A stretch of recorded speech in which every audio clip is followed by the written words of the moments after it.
So we're going to using diagrams to illustrate unemployment. We've talked about unemployment before now. Unemployment simply occurs because there is mostly a fall in aggregate demand. So there are other reasons why we have unemployment. Probably because government is increasing taxes, firms are not making revenue as they used to make. All these might bring about unemployment. Another reason why we have unemployment is because the social welfare placed by government or paid by government is more than the average an individual could earn working for him or getting a job. So if government is paying more than actually working, then what's the point of working? So these are reasons why we could have unemployment. So we want to represent unemployment with a graph. So we're going to start with the first one, which is the production possibility frontier. I want to talk about production possibility frontier. It's the same as the production possibility curve. It's a graph that represents the combination of goods or services that can be produced within an economy if all resources are fully utilized. So here we have point A and point B. Point A is the boundary of the PPF or PPC. Any point around the point A, any point around the boundary means there's no unemployment. It means the resources in that economy is fully utilized. The economy can produce at this point or at this point. So that means whatever is being produced here means there's fully utilized resources. And at this point too, it means resources are fully utilized. So this economy has no unemployment at point A. But for point, that's why I wrote here, point A. Any point along the PPF, it means there is no unemployment because the resources are fully utilized. But for point B, any point in point B means resources are not fully utilized. Resources have not reached their full potential because the economy is producing inward the PPF. This is inward. So if the economy is producing inward the PPF, stop right in place. If the economy is producing inside the PPF, it means there are some unemployed resources. And if there is unemployed resources, it could bring about unemployment.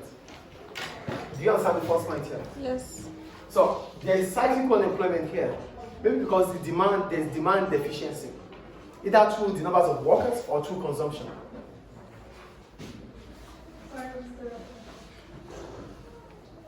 Point A means resources are fully utilized. Unemployment, there's no unemployment at point A.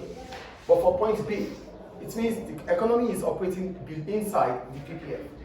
So there are two reasons why the economy might be operating inside the PPF. The first one is through demand deficiency. Well, both of them are demand deficiency. But the first one about demand deficiency is reduction in aggregate demand within the economy. People do not buy more. So because people are not buying, it means consumption is reducing. Revenue would also reduce. Firms will not be having that willingness to produce more. That's the first demand deficiency. The second demand deficiency is based on the demand for labor. Since firms are not selling as they used to sell, so there's no point employing more workers. That is cyclical unemployment. Do we get it or not, please? Yeah. Inside at point B, there's demand deficiency, which brings about cyclical unemployment. Demand deficiency in regards to demand for labor and demand for goods and services. For demand for labor, it means firms do not need to employ more workers based on the fact that they are not making revenue as they used to make. And why are they not making revenue as they used to make? Because there is demand deficiency which is based on consumption.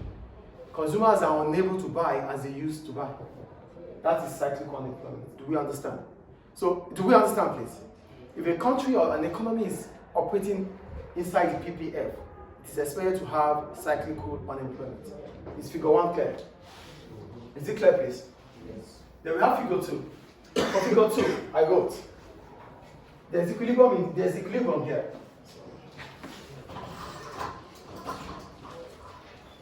There's equilibrium at this point, where our aggregate demand is equal to our short-term aggregate supply. So when there's equilibrium, it's fine. But for the fact that the economy can still operate at 0y2, the economy is operating at 0y1, but the economy has the potential to operate at 0y2. So for the fact that the economy is not operating at 0y2, there's a gap. Do you get the point I'm making here?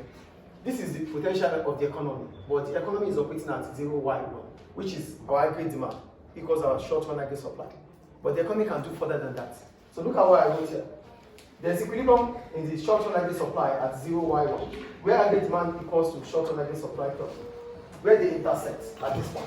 They intersect. Meanwhile, the economy hasn't reached its full potential at 0y2. As a result, there's demand deficiency, which is cyclical unemployment. There's also cyclical unemployment because the economy can as well reach 0y2, but the economy is still operating at 0y1. Do you understand the point here? Yes. The economy can reach its full potential if it reaches here. This is the real output, but the economy is operating at this point. Operating at this point means there's a gap between 0y1 and 0y2. That is cyclical unemployment, which is demand deficiency. Do you understand the second point here?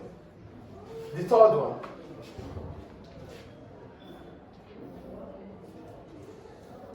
Now that we have cyclical unemployment, how can we solve cyclical unemployment? Because it's a problem which has to be solved.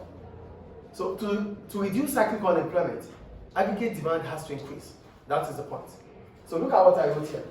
The cyclical unemployment in figure 2, which we talked about, can be eliminated by raising the aggregate demand curve from AD1 to AD2. This will increase. This will lead to a rightward shift in the demand curve. Stop that already and focus here, please. Now, in figure 2, look at figure 2. We have aggregate demand. There's a short here. We are supposed to increase it because as soon as we are able to increase our aggregate demand, the long run aggregate supply curve will shift also to the right. So here, there's cyclical unemployment. We have to correct it. To correct cyclical unemployment here, we have to increase aggregate demand. That is the first thing we have to do. Because as soon as aggregate demand increases, firms will start making revenue than what they used to make. Then demand will increase. Demand for goods will increase, demand for labor will increase. So for that to occur, it means we have to check this point. So we have to increase from the level of output we have at 0y1 to 0y2. So increasing to 0y2 means our aggregate demand curve has to shift rightward from AD1 to AD2. So shifting from AD1 to AD2 would mean that cyclical unemployment would reduce. Economy will start moving. So what will government do to ensure that aggregate demand increases? Number one, government increasing its purchases but keeping taxes constant. This will directly increase demand. So what am I saying here? Government will increase its spending, and at the same time, taxes remain the way they are.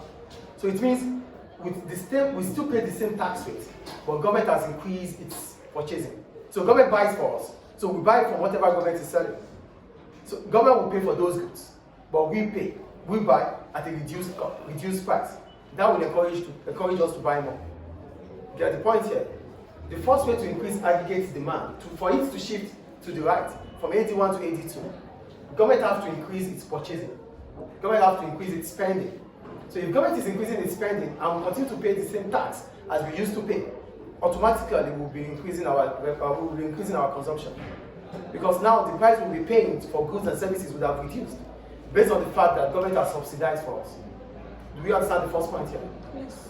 The second point, government may cut taxes or increase transfer payments. When we talk about transfer payments, it's simply payments made by government and there's no output in return, like unemployment benefits.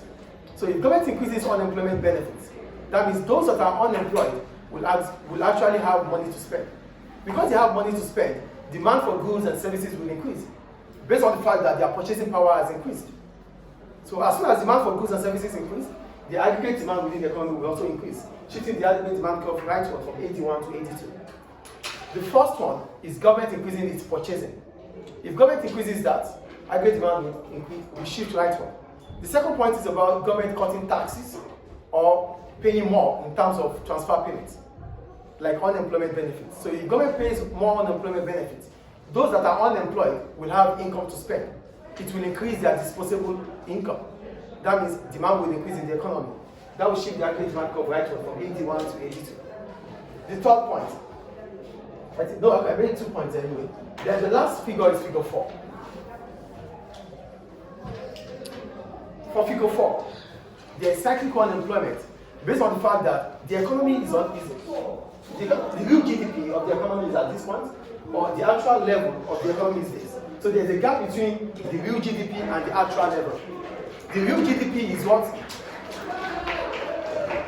Yeah, there's cyclical unemployment based on the fact that this is the real GDP, the expected GDP, but this is where the economy is actually at. So there's a difference between the economic potential and the actual GDP and the real GDP. So the actual GDP is what the economy can produce, but the potential is where the economy is supposed to reach. So if there's a gap between that, based on the fact that the trend is, there's a gap between the trend, there's cyclical unemployment. So the difference between this and this is about cyclical unemployment. Do we get it, please? Yes. What do you mean by trend? How it goes, how it's moving. Is it clear? It's supposed to increase, but if it's not increasing, it means there are some things that are not working well within the economy. They are unused resources. So this is where we are, but we are supposed to reach here. So the difference between where we are and where we are supposed to reach is the gap. And that brings about unemployment. Is it clear? So these are the graphical representation of unemployment. Thank you.